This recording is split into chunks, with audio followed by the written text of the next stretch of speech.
comme enseignant dans les lycées. Je veux dire que parmi ces enfants que l'on accueille, il y en a qui pourraient faire partie du public des lycées, mais qui ne s'y supportent pas.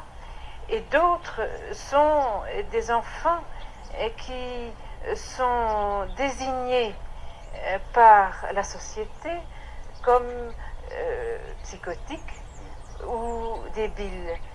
Mais il se trouve que accueillis dans un lieu qui est un lieu de vie, avec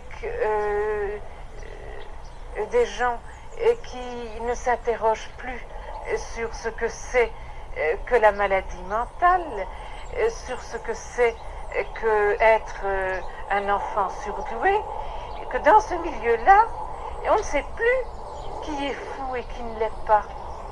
Et que le fait d'y passer là, d'y faire là un trajet, fait que chacun arrive à se découvrir face à ce qu'il souhaite être, et la façon dont les uns et les autres sortent de bon œil est extrêmement différent. Alors certains parents ont été assez soucieux à l'idée que ce film se ferait, parce que, ayant voulu échapper, eux, au circuit de la ségrégation, ils ont peur que par ce film, leur enfant soit étiqueté d'une certaine façon, parce que ce lieu se verrait étiqueté d'une certaine façon. Alors je crois, alors je crois que tout dépend de la réussite de ce film. C'est que la question finalement se pose beaucoup plus dans la société qu'ici.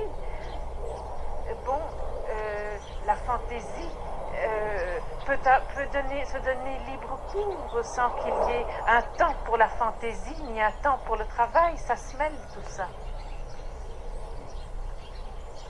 Je crois que ce qui est important dans cette notion d'institution éclatée, c'est le fait que les enfants sont amenés à aller d'un lieu à l'autre. Ils peuvent aussi bien se trouver ici que se trouver chez des paysans, que se trouver chez des artisans.